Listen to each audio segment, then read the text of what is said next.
Hello दोस्तों, अब हम यहाँ से काला पानी के सफ़र पे निकल चुके हैं। आगे जिस तरह से आप देख रहे हैं कि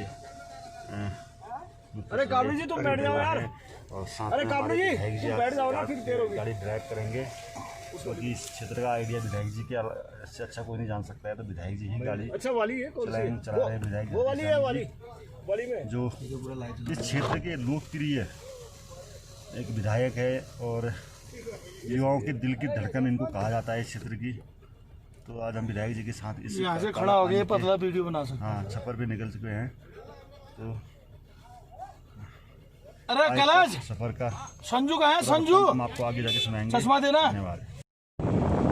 जिस तरह से देख रहे हैं आप लोग मित्रों, अब हम यहाँ से काला पानी के सफ़र में निकल चुके हुए हैं। अभी हम लोग गुंजी पे हैं। गुंजी से अभी हमारा सफ़र शुरू हो चुका है। हम अब सामने देख सकते हैं पहाड़ियाँ, ऊंची ऊंची बर्फ से लदी पहाड़ियाँ हैं और आगे आगे हमारे एक मित्र लोग भी जा रहे हैं और साथ में विधायक जी जो इस क्षेत्र के हैं श्री हरिधामी जी, उनके साथ हम उनकी गाड़ी में यात्रा शुरू करी है। क्योंकि ये सड़क ऐसा है कि इस रोड पे सिर्फ 4x4 गाड़ी ही चल सकती है। जो हम अपनी गाड़ी लेके आए थे, ऑर्डिनरी गाड़ी थी, इसमें 4x4 नहीं था, तो इसलिए हमने इस गाड़ी का सहारा लिया है। इसको लेकर हम आगे बढ़ रहे हैं। तो आगे भी पूरी कहानियाँ जो भी हमको दिखेगा उसके बारे में हम समय समय पर इसकी जानकारी देते रहेंगे।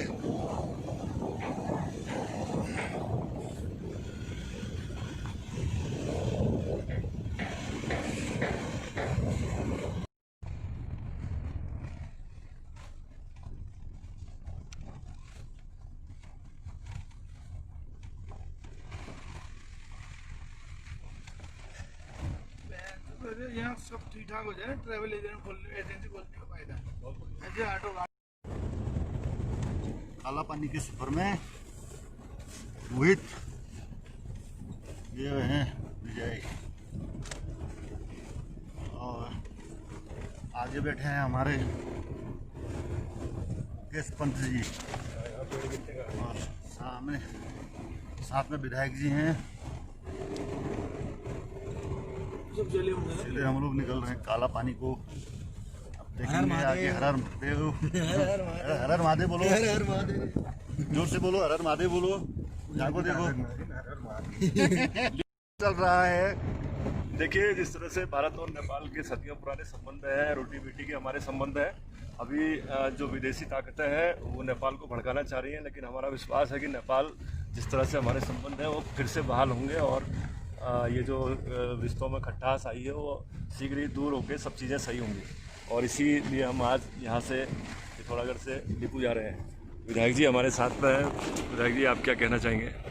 देखिए, ये क्षेत्र हमेशा भाईचारे में या देश की सीमाओं की रक्षा के लिए यहाँ के लोग माने गए हैं और निश्चित तौर पर नेपाल और हमारा जो बेटीवारी का संबंध है, तो ये सारे संबंध फिर सामान्य होंगे और जो पहले से हमारे जो है पूर्वजों के ज़माने से सैकड़ों वर्षों पुराना जो संबंध नेपाल के साथ, वो संबंध बहाल होगा। और बल्कि मैं तो छांगरू तिंगर के लोगों के साथ 3-4 दिन से लगातार उन्हीं के साथ हूँ, क्योंकि वह लोग इसी रूट को यूज कर रहे हैं सीता पुल से जाने के लिए। तो उनका भी यही कहना है कि भाई हम लोग जो है चाहे भारत के हैं या नेपाल के, हम सभी हैं। तो बहुत अच्छा मैसेज वहाँ की जनता की ओर से भी है और मैं उन सबका धन्यवाद भी करना चाहता हूँ। विधायक जी, आप क्षेत्रीय विधायक हैं, तो इस क्षेत्र में आप देख रहे हैं कि एक स्वर्ग माना जा रहा है। तो आप अपना विधानसभा क्षेत्र होने के उससे किस तरह से आप इसके विकास को लेकर आप इस बारे में सोच रहे हैं? देखिए, मैं 3 साल पहले ही इस क्षेत्र में आ पाया, उससे पहले मैं नहीं आ पाया।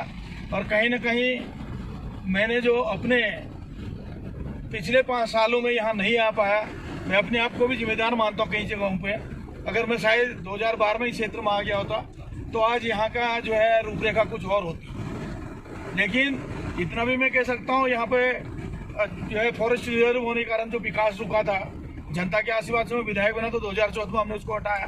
और हम प्रयास कर रहे हैं, चाहे हमारा आदि कैलाश हो या ओम पर्वत हो, इन तमाम एरियाओं में यात्रियों के लिए सुविधाएं करें और यहाँ के जो लोग यहाँ रहते हैं उनके लिए जो रोजगार के अवसर पैदा करें, ताकि हिंदुस्तान का आदमी स्विट्जरलैंड या विदेशी की ओर रुख न करे, बल्कि अपने इसी हमारा ब्यास घाटी, चौदास घाटी, धर्मा घाटी और हमारा मल्ला जोहार का जो है मेलम, रालम वाला क्षेत्र में लोग आए और यहाँ उत्तराखंड को भी मजबूत करेंगे और यहाँ पर निवास करने वाले लोगों को भी रोजगार देने का काम करेंगे।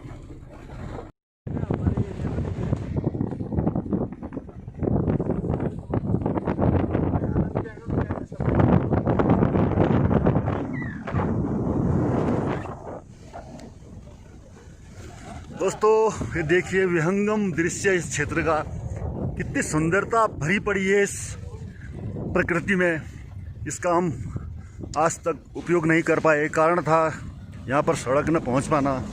और आज जिस तरह से आप हम देख रहे हैं सड़क पहुँच चुकी है, तो हो सकता है भविष्य में इस क्षेत्र का भी भविष्य उज्जवल होगा, क्योंकि यहाँ पर पर्यटक आएगा और यहाँ के लोगों को एक रोज़गार मिलेगा और बाहर के पर्यटकों को एक स्वर्ग देखने को मिलेगा।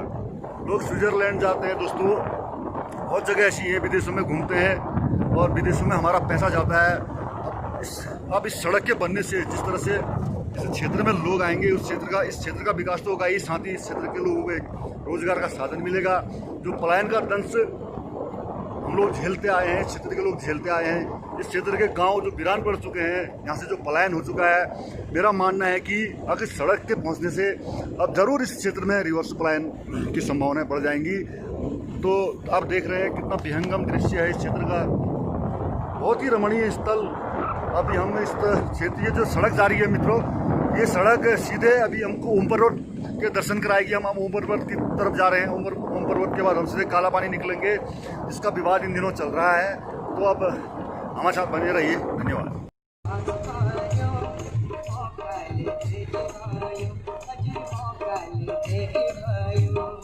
केवल कोई मोटर्स को नुकसान हुआ है, बाकी तो ऐसा तो क्या हुआ, खरीदारी तो करते नहीं है कैलाश यात्री, व्यापारी को भी नुकसान हो, व्यापारी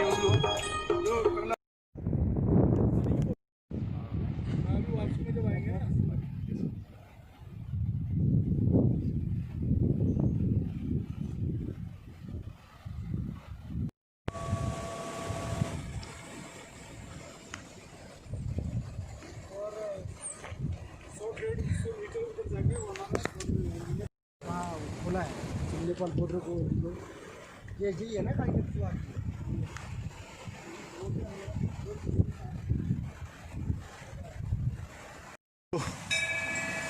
ये वही जगह है जहाँ से जो काली नदी है उसका उद्गम यहाँ पे स्रोत माना जाता है।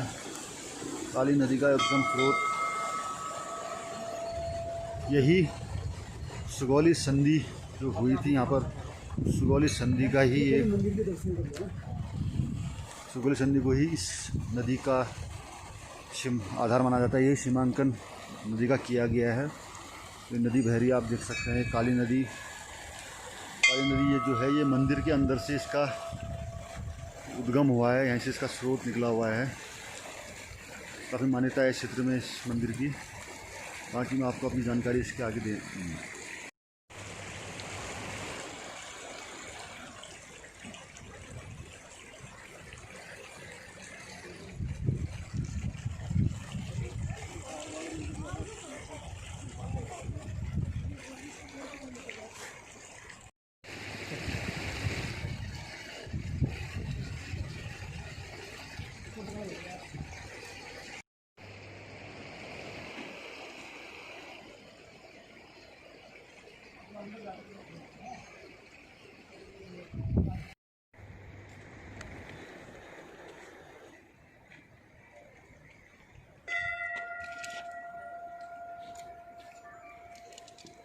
इस तरह से यहाँ से काली नदी का उद्गम हुआ है। ये काला पानी में जो काली नदी का उद्गम क्षेत्र यही माना जाता है। ये एक धारा यहाँ से निकलती है, आप ये आगे से देखेंगे भी, ये दो धाराएं निकलती हैं। काली महाकाली नदी का जो आगे टनकपुर से आगे जाके शारदा बन जाती, घाघरा बन जाती है, ये स्रोत है। ये कि इसका धारा अंदर मंदिर के अंदर से निकलती है। जो अभी शायद मंदिर का कपाट खुलेंगे तो आप उसके भी दर्शन होंगे। है पंडित जी ITBP के पंडित जी हैं, खुलते अंदर जाते हैं, खोले भीतर ही देखते हैं, अंदर करते निकलते। दादा किस तरह से कोई इसका कोई मानक खंड में कोई इसका वर्णन है क्या है कुछ इस नदी का या इस स्थल का? काला पानी का वर्णन तो है, उसमें हमारी मान्यता के अनुसार से ये धारा है, जो ये जलधारा है, एक यहाँ से नेपाल बॉर्डर को है वहाँ, और यहाँ का ये मान्यता है कि कभी ये पानी यहाँ से रुकता है कुछ समय के लिए, तो वहाँ से फूटती है जलधारा, तो वहाँ से रुकती है तो यहाँ से निकलती है। इस तरह से जो विवाद हो रहा है ना, सीमांकन तो यही नदी है ना, सीमांकन यही है, ये सीमांकन ये नदी है। ये नदी आगे गई और और आगे जाने के बाद कुटी अंगती मिलती है, जिसको जो नेपाल कहता है कि काली नदी का मानता है, उसको वो मानता है, कुटी अंगती को नेपाल मानता है। और असल में जो हिंदुस्तान को जो सुगौली संधि हुई थी ये काली नदी का उद्गम ये है। तो दोस्तों आप जिस तरह से देख रहे हैं कि काली नदी का उद्गम एक यहाँ पे स्थानीय भाई साहब उनने दिखाया, और जो ये मंदिर है, इस मंदिर के अंदर से भी एक उद्गम निकलता है। अभी फ़िलहाल इसके दरवाजे बंद हैं, अभी दरवाजे खुलेंगे तो हम आपको अंदर से इसके बाद दिखाएंगे।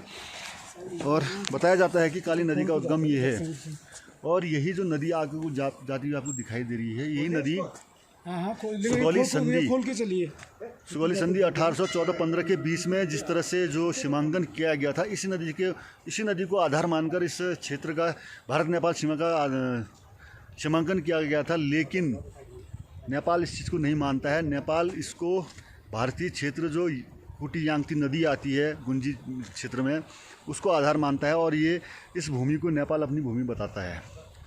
लगातार विवाद इस जगह को लेकर समय समय पर नेपाल करता आता है, लेकिन इस बार उसने कुछ ज़्यादा ही विवाद इस पे बना दिया है पूरे अंतर्राष्ट्रीय स्तर पर। लेकिन नेपाल के पास कोई साक्ष्य पुख्ता प्रमाण नहीं है, तो सिर्फ एक हवाई बात कर इसको एक मुद्दा बनाना चाहता है, एक राजनीतिक मुद्दा बनाकर भारत के साथ एक विवाद बनाने की कोशिश यहाँ पे कर रहा है नेपाल।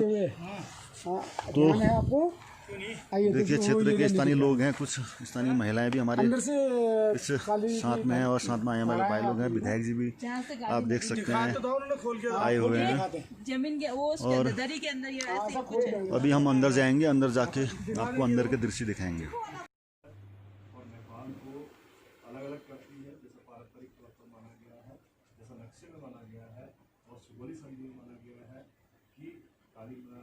काली नदी है ऐतिहासिक दस्तावेज में, और जो धार्मिक दस्तावेज है जो काली माता का मंदिर है जहाँ पे एकदम क्षेत्र है।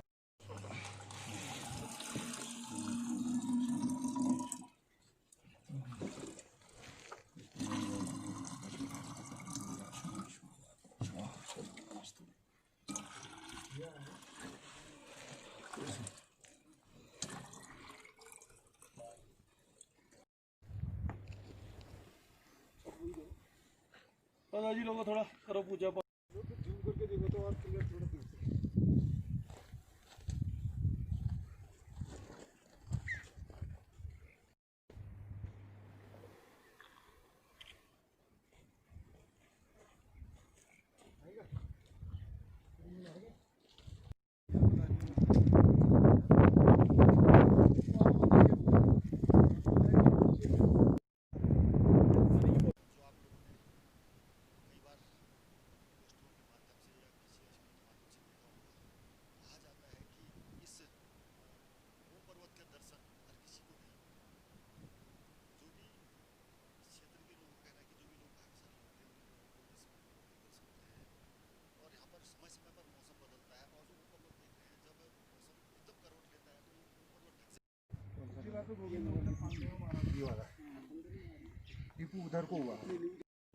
दोस्तों नमस्कार, अभी हम खड़े हैं नाभी ढांग में। नाभी ढांग यहाँ पे ओम पर्वत के दर्शन तो मैंने आपको पहले करा दिए थे। अभी आप देख रहे हैं कि ये सेना की छावनी यहाँ पे बनी हुई है, और जो आगे जैसे जो सैनिक आ रहे हैं, जो गाड़ी खड़ी है, यही रास्ता आगे को जाकर लीपू पास तक जाता है, और हमें आगे जाने की परमिशन नहीं है। हम यहीं तक ही आ पाए हैं, इससे आगे जाने का बिल्कुल भी यहाँ पे कोई परमिशन, कतई परमिशन नहीं है। यहाँ से आगे हमको जाने नहीं दिया जाएगा।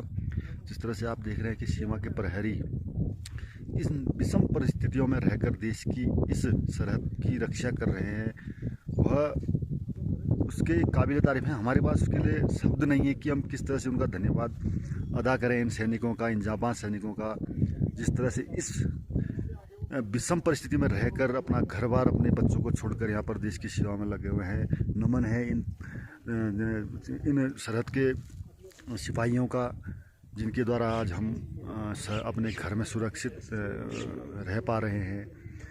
तो आज जिस तरह से देश चीन सीमा से लगा हुआ है, नेपाल की जिस तरह से हरकत सामने आ रही है, नेपाल जिस तरह से चाइना जिस तरह से उसको एक बढ़ावा देकर हमारे इस देश की एकता और अखंडता को डिगाने की कोशिश कर रहा है, वह अपने मंसूबे में बिल्कुल कामयाब नहीं होगा, चाहे चीन। और जिस तरह से नेपाल अपनी एक नासमझी कर रहा है भारत के साथ, विवाद खड़ा करके, वह भी बताने लायक नहीं है। क्योंकि जिस तरह से नेपाल के संबंध आज तक हमारे देश के बीच रहे हैं, हम तो चाहते हैं कि संबंध में और मधुरता आए, लेकिन चीन के इस सहयोग से वह इन संबंधों में एक कड़वाहट घोलने की कोशिश कर रहा है। दोस्तों देखिए, सारे लोग यहाँ पर प्रहरी खड़े हैं, हमारे मीडिया के साथ भी यहाँ पर आए हुए हैं, विधायक जी हमारे साथ पे हैं इस क्षेत्र के।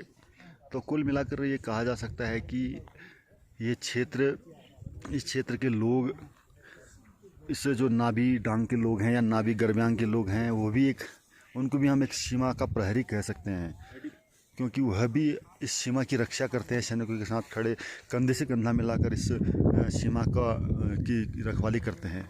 हमें सैल्यूट है इस क्षेत्र के ग्रामीण, सीमांत ग्रामीण क्षेत्रों के लोगों के हम सैल्यूट करते हैं कि वह भी इन विषम परिस्थितियों में रहकर देश के इन जवानों के साथ कंधे से कंधा मिलाकर खड़े हैं। जय हिंद दोस्तों। आगे का वृत्तांत हम आगे को आप थोड़ी देर पर बताएंगे, किस तरह का यह इलाका है, किस तरह की विषम परिस्थितियाँ हैं, यहाँ के लोगों का खान पान कैसा है, रहन सहन कैसा है, ये हम आगे आपको बताएंगे। तो अभी हम खड़े हैं नाभी की इस छावनी में। आप देख सकते हैं कि जो हमारे स्थानीय विधायक हैं हरीश धामी जी, दूरबीन के माध्यम से सीमा की चौकसी को देखते हुए, चौकसी करते हुए, और किस तरह से हमारे इस क्षेत्र को के जो जवान हैं, उन जवानों के साथ स्थानीय विधायक जी भी कंधा से कंधा मिलाकर उनकी साथ कर रहे हैं। और हम देख सकते हैं विधायक जी बैठे हैं, काफ़ी दुरुस्त दिखाई दे रहे हैं विधायक जी। हालांकि यहाँ पर ऑक्सीजन की काफ़ी कमी है, लेकिन उसके बावजूद भी हरीश धामी जी इस इलाके में पहुँचे हुए हैं। अपने क्षेत्र को लेकर काफ़ी विधायक जी को यहाँ पे चिंता रहती है। विधायक जी आज हमारे सैनिकों के साथ भी बात करते हुए, दिखाते हुए, सैनिक यहाँ पे हमारे ITBP के जवान विधायक जी को क्षेत्र के बारे में जानकारी देते हुए, एक से हमारे साथ अनिल महाराज जी भी हैं जो पिथौरागढ़ से पहुँचे हुए हैं विधायक जी के साथ, और पूरी जानकारी प्राप्त करते हुए।